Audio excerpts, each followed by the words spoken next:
Happy Friday, and welcome back to the Lorden Arts channel. I'm John Lorden. Thank you so much for spending some time with us here today. I know we're supposed to have a searchlight this week, but I had an email from a very hurt and upset mother talking about her son's case, and I thought, this is too important. We've got to get this done. Now, one of the challenges I had when I went looking for information is there's really only one article that has been written about this case so far, one little news segment that's been done, and that's about it. So how am I supposed to let you guys know about all the details and get into this case? Well, I'm going to need some help. So first, we're going to go through the available online information, and then the mother of this man, Maurice Colburt, will be joining us to fill in the other missing information. It's a terrifying story for a lot of parents out there. We know that we want our children to go into this world and go have a good time. Maurice was seemingly on vacation in Rosarito Beach, Mexico, visited a popular destination there, particularly for people in their 20s, papas and beer, and something bizarre happened. In terms of looking for information on this case, of course, I wanted to find Maurice's Facebook page. I did. However, I can't see any of the posts. I can't see any photos really outside of the cover shot here, and that's about it. It does have a little bit of an overview. It says that he studied environmental studies with a focus on energy policy and green building at San Jose State University, lives in Hayward, California, originally from Long Beach. That's about all that I could really learn from Facebook. I went looking for obituaries. I found, I think, the area that handled his services, Polk Funeral and Cremation Service. They have a page here for him, but there's no obituary actually found here. The tribute wall is empty. They have one photo of him, and that's about it. We'll learn much more about Maurice as we go through today's episode. But the other component in this is Papas and Beer, a location that I actually have been to. I used to live in Southern California, went to Rosarito Beach in particular several times. I believe the Papas and Beer that I went to was actually in Ensenada, though. This is one that's located in Rosarito Beach. You can see from the image here, it's practically right on the water, and it's a pretty big facility that can get extremely jam-packed with people. Particularly, it's like a spring break type of destination. But just to give you a little bit of a layout here, you can see it's almost like several businesses that have just been all bought up and clustered together into this one thing now. They've got a main stage, they've got a pool, they've got multiple bars, like it's multi-level basically, a big VIP area, and then of course you have the beach bar and everything kind of connected to that. Part of this story is he somehow winds up in an alley. I don't know what alley, but I'm assuming it's going to be off the actual grounds, probably on one of these surrounding streets here. I'm not positive which one. We'll see if we can get some more information on that. Just to give you a shot of what this place looks like when it's really busy, this is it. It can get extremely crowded. Of course, you've got a lot of alcohol being served, and can everyone keep track of who's drinking how much when you're looking at a crowd like this? Probably not. Being overserved there, is it a possibility? I think so, with one exception. People seem to complain that the drink prices are very steep. If you go looking at information about Papas and Beer, you're going to find, even on places like Yelp, you're going to find some stories. And I don't know how much stock to put into those stories, but considering the case that we're looking into today, I think you really have to consider those. There's some scary things that can happen in this area. And I'm not talking about Papas and Beer in particular. I'm just saying in Mexico, in these kind of vacation spots, there's a lot of people that are targeted because they know that others are there to vacation. They know they likely have money on them. I did see some comments about people being shaken down by police officers as soon as they left the Papas and Beer facility, essentially kind of being harassed until they paid these officers off. So you don't have to dig deep to go finding stories about what's going on around this location. But today's story is still, even with that in mind, it's kind of taken things to a new level. So I really hope that we can get a much better understanding of this. And hopefully, if you're one of those parents out there that has someone in their 20s that's talking about going to a location like this, you can just have a good little conversation with them about the types of risks associated with it. Because yeah, it looks like a blast. It looks like, I mean, this looks like a scene from, MTV back in the day. And while it looks like that on the appearances, and maybe 95% of these people are going to have a great time, you don't want to be in that other small percentage where something bad happens. So in terms of the coverage on this, Fox 11, which is the local Fox station out in Los Angeles, it looks like they're the only ones that have really run a story on this so far. They did also have this Facebook post here.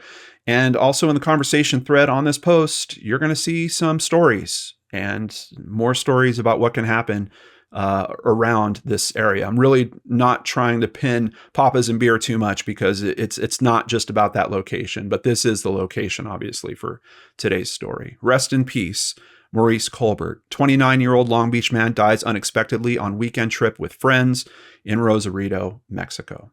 What did Fox have to say about it? Let's take a look at the written article. According to family, Colburt died unexpectedly during a Labor Day weekend trip to Rosarito, Mexico with his friends. It's another thing we have to keep in mind. I know that when I do these cases, I'm trying to get as much detail for you guys as possible. This literally happened a matter of weeks ago.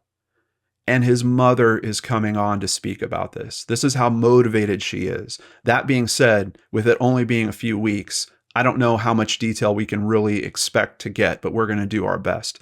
The family tells Fox 11 the U.S. Embassy, police in Rosarito, and the bar where he died have been no help in providing answers to Colbert's death. Colbert and his family were at Papa's and Beer, a popular place for tourists to party. Quote, they were standing at the bar and they were having conversation with these young ladies and the people at the bar. He took a sip out of a drink and just collapsed, his mother said. Thomas said no one was trying to help her son. They moved them out of the way, dragged him outside, and threw him in the alley, is a quote from her. There is a GoFundMe running for this case. We're going to get some more details here. Once again, we have to keep in mind this is heavy in terms of the family's perspective because we have no other source of information at this point. On the night of September 2nd, 2022, sometime after 11 p.m., Maurice's friends witnessed him collapse abruptly inside the restaurant's bar area. They helped him up and sat him at the bar top. During this time, he was unresponsive. Friends screamed for help from staff. However, staff did not respond to any requests for help and emergency medical aid.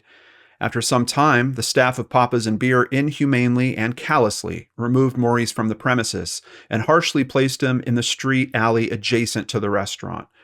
Shortly after this terrible act took place, paramedics arrived at the scene. The paramedics pronounced him dead without any attempts to resuscitate him. No police investigation took place that night. One of the things I'm also curious about, having a death like this that happens outside of the U.S., it's always a question in my mind, is there going to be an autopsy performed? And we know from previous cases that we've looked at, even if you do get an autopsy, sometimes that information can't be super reliable and you need to have another independent autopsy done later. Maurice was a son, brother, uncle, cousin, friend, and beloved colleague. As his loved ones, it's essential to seek answers surrounding the circumstances of Maurice's death. Maurice was extremely loved by so many family and friends, and we have to keep his legacy alive by holding anyone who may have been involved accountable. Now, something I really have never seen in a GoFundMe before, and I think this is such a smart use for this. Maurice's family is seeking video footage or photos from September 2nd, 2022 at Papa's and Beer in Rosarito, Mexico, between the hours of 9:30 p.m. and 2 a.m. when the incident occurred. If you have anything that would be helpful to share, please send any information to the email listed. Of course, we have that email in the description box down below, but it's also here right at the top of the GoFundMe, mauriceliveson@gmail.com. Just such a smart use of this platform. GoFundMe has caught on to this fundraising effort. They have even donated directly to this cause themselves. I'm pretty sure that means they're also helping to promote it. We can see the GoFundMe is doing very well. So I think it's really a great idea to get that message out as well. We're looking for people that were there. We know how many people have cameras nowadays. And if you're at a location like that, what are the odds that your camera's going to be out, that you're going to be snapping photos, that you're going to be taking video? I think it's fairly high. I think there's a good chance that there is footage of this evening out there. The question is, Can you get in contact with the people that have that footage? Can you get them to send it to you? And then, of course, is there anything helpful in there? The conditions that we're talking about so far, he takes a sip and then seemingly passes out and then completely expires. What does that mean? I know for a lot of people, especially thinking about stories that you might have heard of what happens when you vacation in Mexico, the possibility of that drink having something slipped into it is first and foremost in most of our minds. Is there some other possibility here? Yes, we know that, of course, alcohol intoxication is a very real thing. We know that once you get that intoxication level up to above a 0.3, you can have severe medical issues. Anything above a 0.4 is probably fatal. Is that the conditions that were going on around this as well, at an area that's known to have really expensive drinks? Does Maurice have some background that maybe would have kept him away from that? It's another one of those questions I want to bring to his mother. But I also want to honor who Maurice is, and his mother was kind enough to actually send the obituary from the service, the celebration of life for Maurice Thomas Colburt. Maurice Thomas Colburt was the youngest born to Evangela and Thomas Johnson and Marvin Reese Colburt on April 9th, 1993 in Bellflower, California. Maurice accepted Christ in his life and was a very strong spiritual believer. Maurice was raised in Long Beach, California, where he attended elementary and middle school. He was very articulate and demonstrated excellent academic skills. He was on the honor roll throughout his entire curriculum.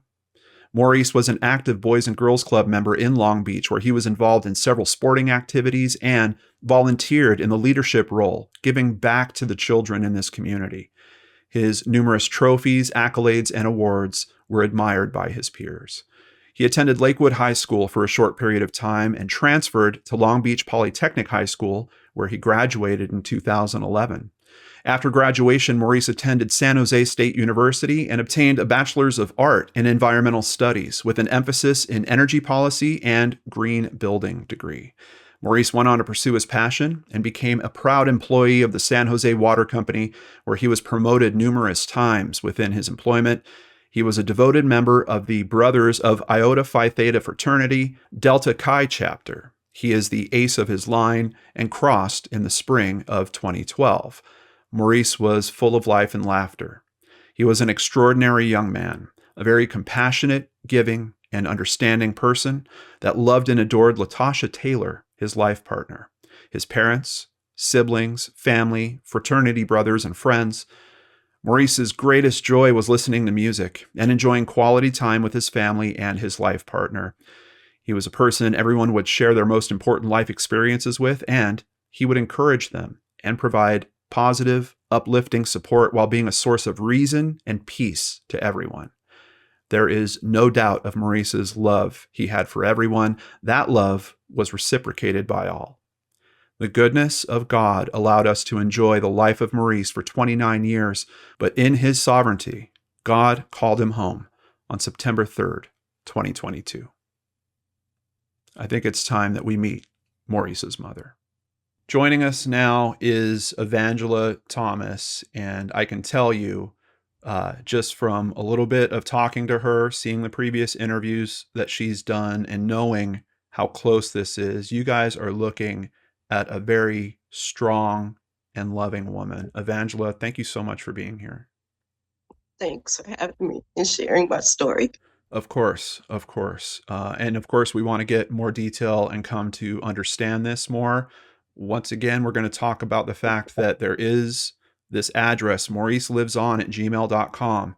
We need people to watch this video and to think, was I there? If I have footage, I need to send it in. Let them know at mauriceliveson@gmail.com. And that address is also in the description box down below. We're going to rewind things a little bit because we also want to honor Maurice and understand how big was the family? How many siblings does Maurice have? He has two other brothers. Maurice was the youngest of my three sons. Okay. I imagine that they must be absolutely tore up with everything that's happening right now too. Yeah. Yes, we all are. And especially my grandchildren. He played a very active and important role with his nieces and nephews. Yeah. Can you tell us a little bit more about him? It sounds like he was kind of raised and grew up more in Southern California, and then started kind of migrating north later in life. What kind of kid was he? What do you remember from childhood with Maurice? Maurice has always been bubbly, full of laughter, kind of like the little jokester, and um, did very well in school, always on honor rolls, and he was in the accelerated programs throughout his school term. After he graduated from high school, he went up north to go to school at San Jose State, where he started his life up there, up north. And he graduated with a bachelor's degree and did an internship with San Jose State Water Company. And after the internship, they immediately wanted to hire him because they saw that he was a good worker and, just very positive and motivated, to do good and, to move up in the company. Even the short time that he had been with the company, which was like 3 years, he had already had 4 promotions. Well, and it's clear from his education as well. This is a man that not only loved community and loved people, but like literally loved our planet as well. Yes, yes. He was very much so a nature person. He used to like to go hiking, any outdoors activities, he enjoyed it. Yeah. Yeah. Did he have any other hobbies? I heard he was into music. Anything else that really kind of sticks out in your Yeah. mind? Well, as any young adult, they like music and, he likes the sports and he was a Kobe fan. Oh, yeah. Yeah. So, Okay. And I understand that there was an important person in his life. yes, yes. And how long were they together? 6 years, 6 years. And it's been really hard for everybody, but I know it's been very difficult for her because they were life partners. They were planning on getting married and having kids. And as a young woman, she made a statement to me. She feels like she's a widow at such a young age and she doesn't know how her life was going to go on because that was her best friend. Not only her mate, but that was her best friend. And it's been very hard for her. Yeah. Yeah. If you are happening to see this, Latasha, we just want to say that we're very, very sorry for your loss as well. There's a lot of people obviously affected by this, and it's important to recognize that there is now a hole in this world, and there's a whole bunch of people around that are in pain and hurting, and we need to step up and help them. So that's why we're here talking about this today. Let's get to the events a little bit, but I want to understand a little more of when did you hear about this trip? Did he tell you about it before, or? Yeah, like I said, he had just applied for his passport and he was excited to go out of the country and utilize his passport. And um, I had a conversation. So this trip had been planned a couple of months prior to them leaving, but they were hesitant about going because they knew that there, I guess, was some issues with the Mexican government and what was going on over there. And I actually encouraged him not to go. But he had said, no, Mom, we looked into it. I have friends who have family there. They say it's okay, as long as you just stay at the tourist areas and not veer out anywhere outside of the tourist areas, we would be okay. And like I said, Maurice and the young men that he went with, they were good people. So it's not like they were going down there to have any trouble with anybody. So it was like, okay, just be careful and, just keep a close eye out on each other. Yeah. Yeah. How many men went? It was 4. 4. And did they go, was it just for like a long weekend, or were they there longer than that? No, they arrived on Thursday and were to leave on Monday. Okay. Okay. I've been to Rosarito, and in terms of places in Mexico, it's beautiful, and it is very different than saying, a bunch of guys that want to go and be in TJ, be in Tijuana for the weekend or something like that. It's quite a bit different. So Yeah, I'm it's like the number one tourist spot in Mexico. Even when the cruise ships dock, everybody disembark and they go to this Papas and Beer. Yeah, yeah, absolutely, absolutely. I've been to the one in Ensenada, which is I think where the cruise ships go. Um, but I showed a picture to the audience before we started our interview here, and it looked like it might have been during one of those kind of spring break party weekends. You can hardly even stand. I mean, the place is just so packed. It is person to person to person. And when you're thinking about potential risks in Mexico, just being simple things, being pickpocketed or something like that, like those are the locations where you're probably going to have some people that are working the area and trying to do some of that kind of stuff. So, but here we're taking things to a whole different level. So, was there any But these particular young men, reason? Oh, go ahead. these young men were very level-headed. They knew to be careful. They knew to watch their surroundings. Yeah, yeah. And are they all about the same age range? We're all talking like early 30s. Okay. Yes. Okay. And were they going for a particular reason, or was it just the holiday weekend? For one of their friends' birthday celebration. Okay. Okay. Um, so one of the possibilities here, and I don't know a ton of the details, but one of the things we get concerned of, obviously, when we hear someone takes a drink and then they pass out or something like that, is some type of alcohol intoxication. Was Maurice known to have drinking issues? Had he ever passed out before? Anything like that? No. As young adults, they go out, they have some drinks at the club, and, that's it. Like I said, he was very responsible.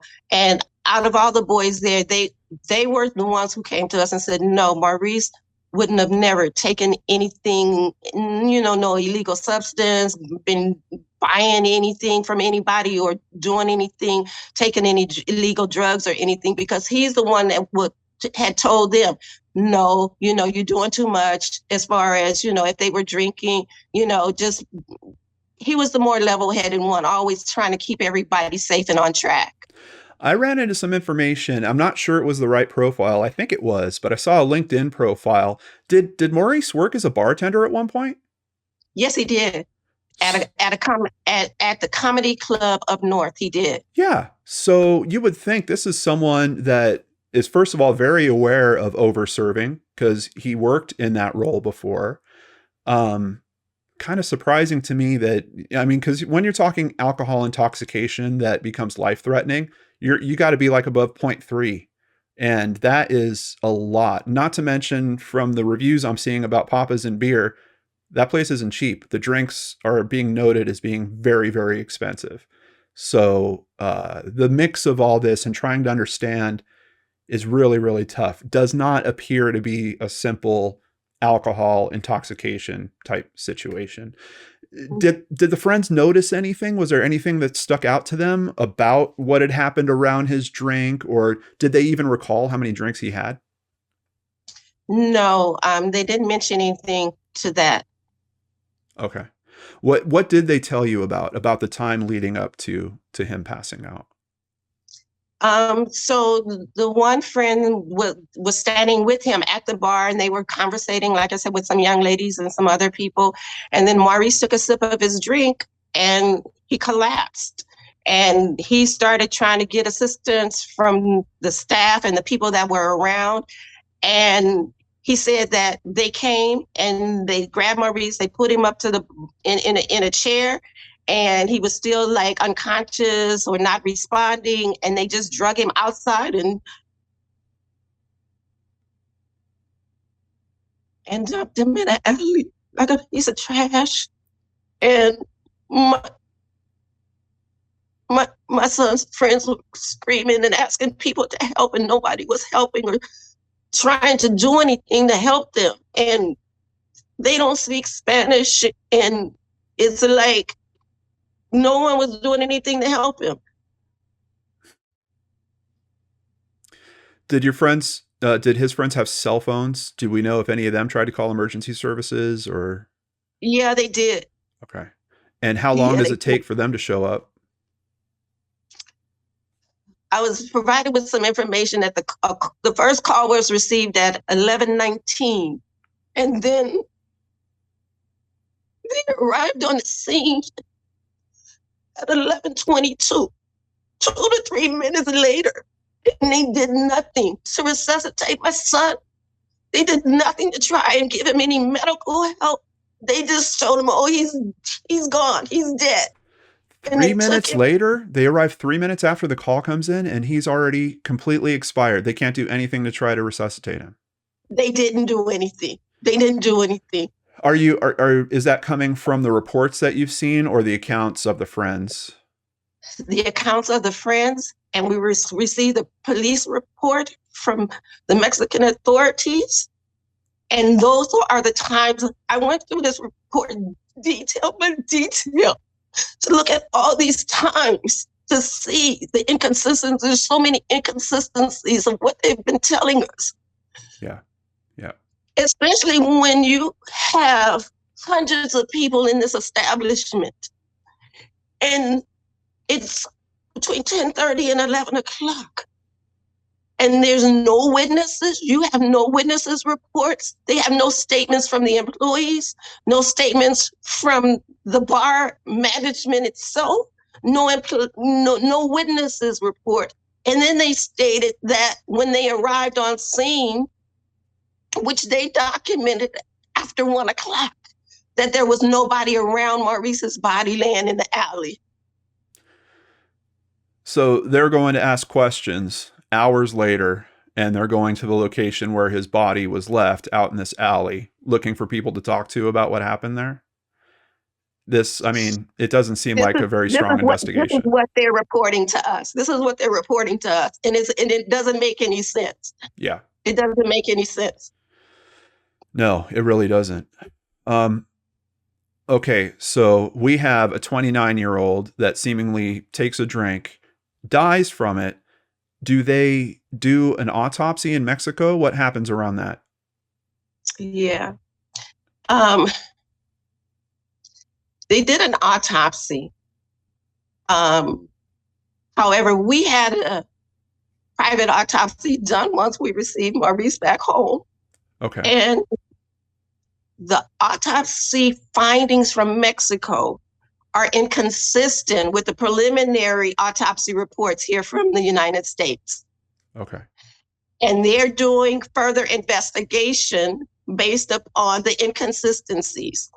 And we've also run into red tape in regards to the Mexican authorities with the autopsy, releasing information to our medical examiner.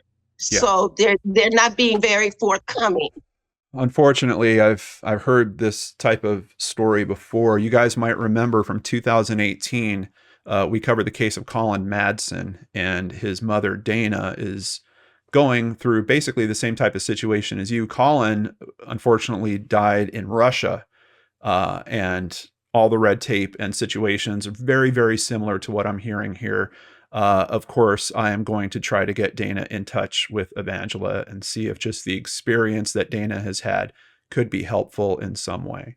But I don't want to rush ahead of the autopsy too far. What was their determination in Mexico about why he passed away? They said he had a heart attack. Okay. Did they do a toxicology? Do we know if they... Okay. Yes, they did do a toxicology, and we still have yet to receive the results on the toxicology. And like I said, they haven't released anything to the medical examiner here, and they've requested it from them. Okay. Okay. Now, you're saying the preliminary results from the independent one that you have done back here in the U.S., the findings were different. What are the findings looking like on the independent autopsy? That there was no physical trauma, that there was no pathological changes to any of his organs, and all his organs were healthy of a 29-year-old.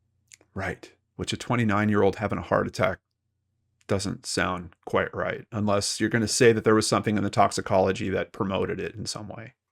I reviewed the autopsy from Mexico thoroughly. Yeah. With other medical physicians. Yeah. And they were saying how there was huge marble-sized clots in his heart, huge clots in his brain. And it almost appeared that there was like some type of trauma caused to him based upon the results that they reported to us. And when I spoke to our medical examiner, there was nothing. So there's too many inconsistencies, as if this is a report from somebody else and not my son. That's interesting. Yeah. I don't know how to, it's got to be so frustrating. I don't know how you make sense out of any of this when you have this supposed expert in this other country coming to conclusions like that, and then your independent autopsies going, no, hold on. They kept asking us before they released Maurice to us, are you guys going to get an autopsy? And we didn't let on to them that we were planning on doing that. Good. Now, I heard that there might be some story as to all that as well. Did you have trouble finding where he was? Yes. After they took Maurice away in this emergency vehicle, like I said, they didn't tell the other young men where they were taking him. They wouldn't allow anyone to go. My son had a tracker on his phone, and my eldest son was following the tracker on his phone. Maurice's phone sat in a residential neighborhood overnight for 8 hours. And we were calling and contacting the embassy to let them know, hey, this is where his phone is. Can you go there? Because they wasn't giving us any information. My oldest son has friends who has family there. And they went out and they started searching. They went to the hospitals, emergencies rooms, and they found out that Maurice was at the morgue. They took Maurice from Papa's and Beers straight to the morgue. Just no life-saving efforts at all. Nothing. They never took him to a hospital. They never did anything to try and revive him. They never did anything. How did you find out so quickly about all this happening, Evangela? Did his friends call the siblings, or who called back? Yes. Okay. His friend called. My middle son was also in Mexico, but in another area, I think further north in Mexico. Okay. Away on a vacation as well. And they called him, and they called my oldest son. And then they had tried to reach out to his dad and myself. And I received a call a little like 1 o'clock. Around 1 o'clock, I received a call. And his friend told me, I'm sorry. I'm sorry, Maurice is gone. I go, what do you mean? Wait, what are you talking about? What's wrong with Maurice? And he said Maurice wasn't dead. And I was just,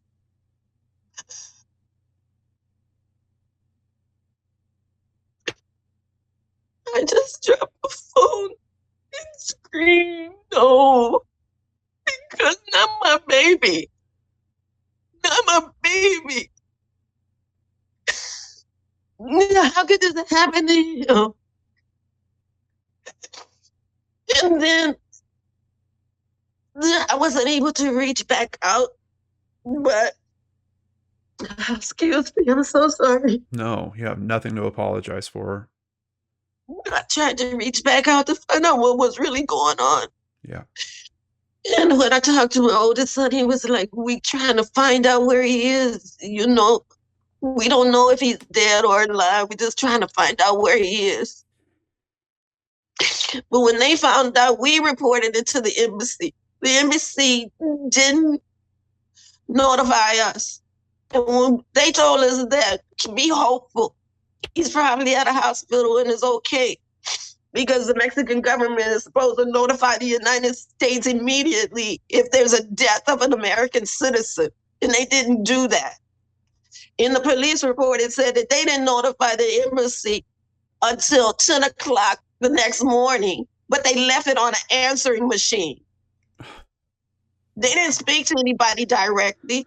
And even after we were still in communication with the embassy was like, no, we haven't received any information from Mexico at all.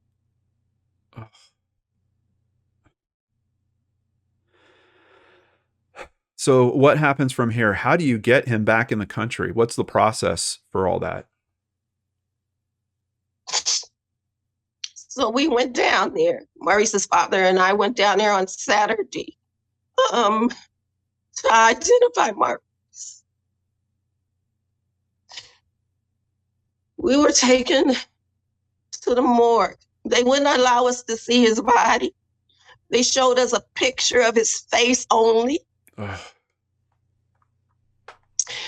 Then they took us to their DA investigator to be interviewed. And then they gave us a piece of paper. We took it back to the morgue.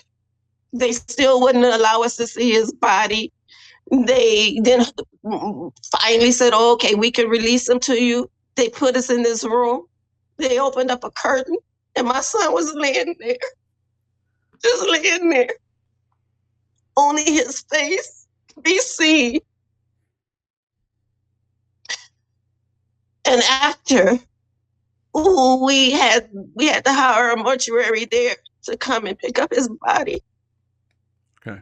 When they arrived there at the mortuary didn't want to release my son's body to the mortuary personnel. They charged us extra. They normally close at 5 o'clock. This was like at 3:30. Mind you, Tijuana, the mortuary we hired, is an hour away from Rosarito. Yeah. They said, we're closing at 4 o'clock. So they were trying not to even release his body to us. They came, and our attorney was with us, so he got them to stay till 4 o'clock. So then when they get there, they said, no, we can't. They don't have the proper identification. Now, mind you, they're in the mortuary's vehicle. They have their uniforms on. They have their stuff. So then that's when we had to wind up paying extra money for them to actually release my son's body to the mortuary. They don't have proper identification, but all of a sudden you show them some Ben Franklins and they're like, yeah, okay. That's how it happened. Yeah. That's unbelievable. The only time we were actually able to physically see him and touch him was when his body arrived back at the mortuary and we met them there. Did you recover all of his personal possessions? Like, was his clothing with him, cell phone, wallet? No, not at that time. No, we didn't receive his cell phone and his wallet. Everything was in his wallet. His ID, his credit cards, his bank cards was in his wallet. But we didn't receive that till almost a week and a half later. And we went on, no, I'm sorry, I'm getting it confused, because Saturday we had to go back on Monday, which was our holiday, but there's not a holiday in Mexico. Okay. And to have him transported back across the border. So that's when we were supposed to pick up his belongings and everything. And they were supposed to provide us with the death certificate. And he was supposed to be transported back to us on Tuesday. He didn't arrive back here in the States until Friday. Wow. They didn't, the documentation, it was just too much bureaucracy with the Mexican authorities and not allowing him to be released. And I was so afraid that they weren't going to release him to us. Yeah. Every day that it was a delay, I couldn't bear it because it was like they were holding him hostage. Yeah. Yeah. No, all you're looking for, if there's a little tiny piece of comfort in a terrible situation like this, is bringing his body home. And Yes. and you're being told it's going to happen on Tuesday, and it doesn't happen Wednesday, and it doesn't happen Thursday. I mean, that, for a place where you already are feeling so much pain, it's just making it that much worse. Yes. I'm so sorry. So you get the wallet back, you get the cell phone back. Do you get his clothing back as well? We haven't gotten his clothing back. His clothing was supposed to be sent back with us, with him when he arrived, but we still haven't received his clothing back. Just in terms of investigative steps, like, I'd be very curious, like, when that clothing shows up, I would try to get it to someone that could process it forensically somehow. Or if you don't know who that person is yet, just keep it bagged until you can find the right expert to take a look at it. If we are talking about a situation where there was some type of other chemical or element that was added to him to make this happen, there's a chance the clothing might be able to tell part of that story. Yeah, because that's why we asked for all of his clothing back. Yeah, absolutely. Absolutely. Not to mention it's his clothing. It should come back to you. His cell phone, are you having that looked at by anyone? Yes, actually, the attorney there in Mexico was trying to see what information they could get from it, but they weren't able to get anything from his phone. So they're sending it back to us, and we're going to see if we can get the information off of his phone from the cell phone company. Yeah. Yeah. Absolutely. Absolutely. That would be another big step that I would try to take to try to understand more of this. Now, being at Papa's and Beer and being that type of location where they have hundreds of people attending at any particular time, I would imagine they have cameras. Is there any surveillance video of what happened that night? No, that's the other issue. When we were down there, I asked the attorney to take me to Papa's and Beers in the area where they found Maurice because I needed to see for myself. There's cameras that was on Papa's and Beers outside area. There was cameras in the alleyway where Maurice was found. And there was also a city pole there in Mexico that had a camera on it. Papa's and Beer said that they don't have any recorded video. When the attorney asked the Mexico authorities about their camera, they said it was broken, that is nothing inside of it. It's just an empty shell looking like a camera. Unbelievable. Why would you be running cameras and not have it recorded? Like, what if something does happen? What if you have someone that tries to sue you because of an accident that happens in the restaurant? You're going to protect yourself. You're going to have that stuff recorded. That's unbelievable. That's unbelievable. But apparently this is not the first time that someone has passed away in Papa's and Beers. And that's why they took Maurice out and just dumped him in the alley, because they didn't want to be held liable. I mean, I'm seeing other stories that I've bumped into online where it seems like that is a normal mode of operation for them when someone passes out or something like that. Like, I'm seeing other stories where people are saying they wake up in an alley, essentially. So the GoFundMe mentions that some new information has surfaced that might point towards foul play. Are you talking about the results from the independent autopsy being different than Mexico's autopsy, or is there other information? Yes, that, and just in addition to the fact that, there's a history in Mexico where stuff is being put in people's drinks. Okay, so you're hearing that as a trend, and quite honestly, guys, go looking for yourself on this. There is certainly a lot of stories online about that type of thing happening. So, okay. Was Maurice buried or was he cremated? He was cremated. And were you able to focus enough when you're dealing with all this, thinking that you might be potentially dealing with a crime that has happened to your family? Were you able to put all that aside and really get through the celebration of life in a way where you felt like you were really honoring him? How was it for you trying to do that? Oh, I really don't even recall the services because the first week and a half was trying to get him home. And then once we got him home, we had to prepare for the services. Yeah. And I didn't have time to truly grieve the loss of my son. So I didn't. I was so emotional at the service. I don't even remember. Yeah. Yeah. I imagine that it might take you time to get to that point because you are dealing with so many things that are in motion around this that you can't stop. And really to grieve, you have to stop. You just have to give yourself a break from everything else and take that time. But I understand where you're at right now.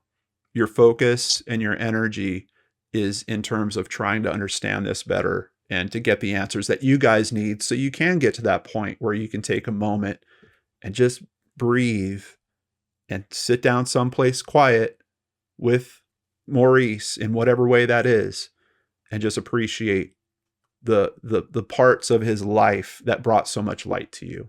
They're all still there. They're going to be there when you're ready to do that. You shouldn't feel like you're on some type of time frame for, I didn't get to grieve at the celebration of life. That doesn't mean you're a bad person.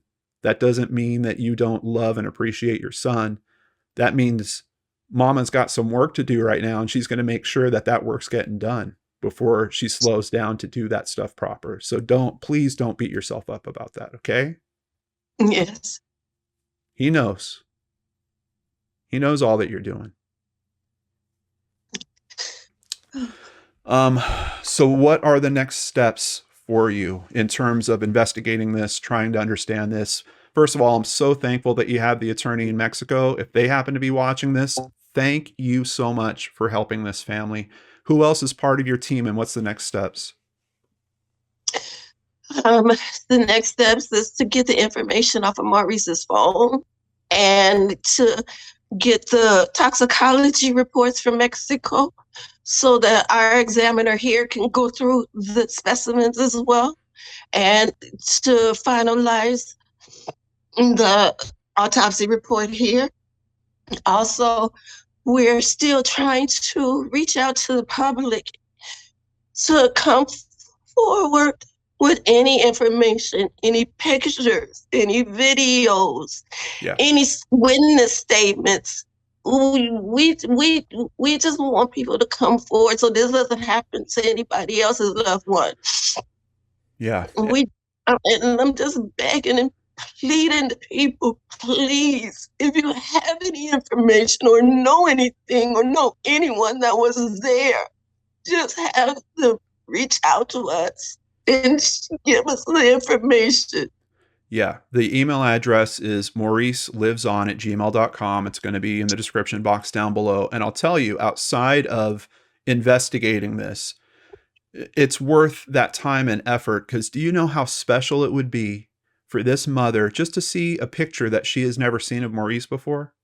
Like, even if that's all you have and you think, oh, it's really not that important, it is. It is. So please reach out through that email address, contact this family, let them know. This is a holiday weekend. We know hundreds of people are there. How many people in their 20s are swinging their cameras around at places like this? There is footage. So we're trying to find it and get it back to this family.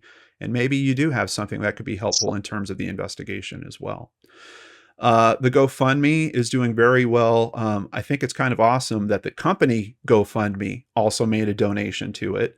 And I believe that means they're going to help promote it.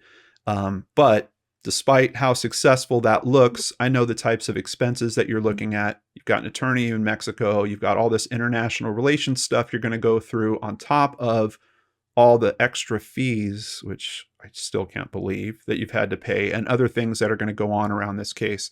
So I want you guys to please, if you could spare a little extra money, come to the GoFundMe, do a donation on behalf of myself and the amazing people that support my channel. We're making a donation just as soon as I'm done filming here today as well, to help this family with their efforts to learn the truth. Where can people follow and help support you through this? I have a Facebook page, Evangela Thomas. I also have Instagram and a Twitter, but I never really used it. It was just to watch my children and grandchildren.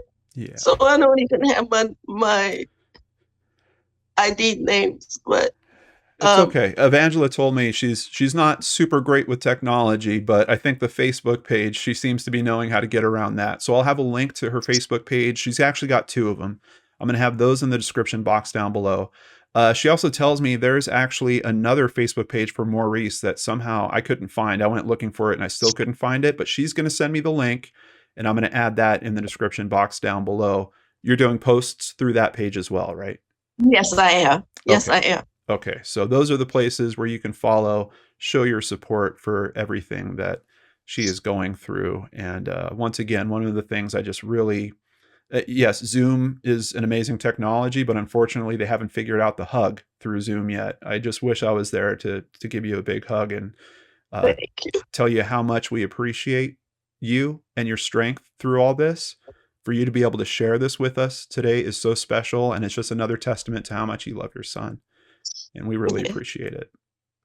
Thank you. Okay. Anything you want to say before we go here today? I just want to thank anybody and everybody for all the support that you provided to our family, whether it was a message, a call, a text, a donation, a virtual hug. We just thank you. And we continue to ask for prayers to help us get through this difficult time and to find out what really happened to Maurice. Yeah, absolutely.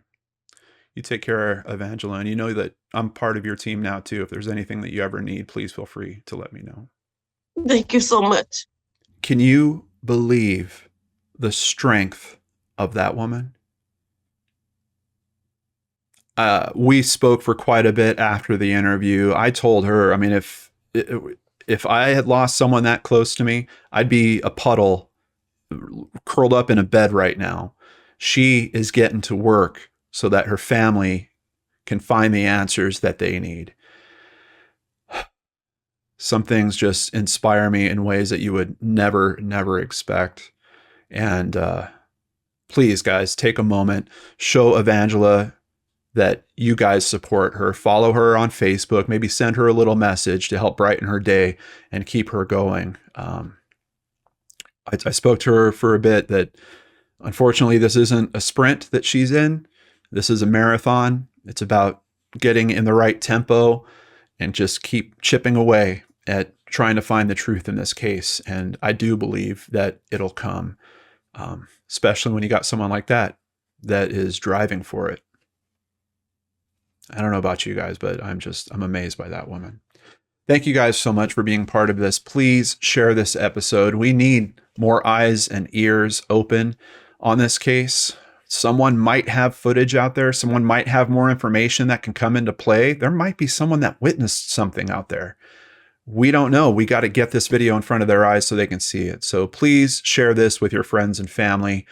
And maybe there's lessons in this for all of us to consider about when we're going to vacation in certain places or around certain environments and about our own safety. But thank you guys so much. Take care. We'll be back on Monday with a brand new episode of Case Cracked right here on the Lord and Arts channel.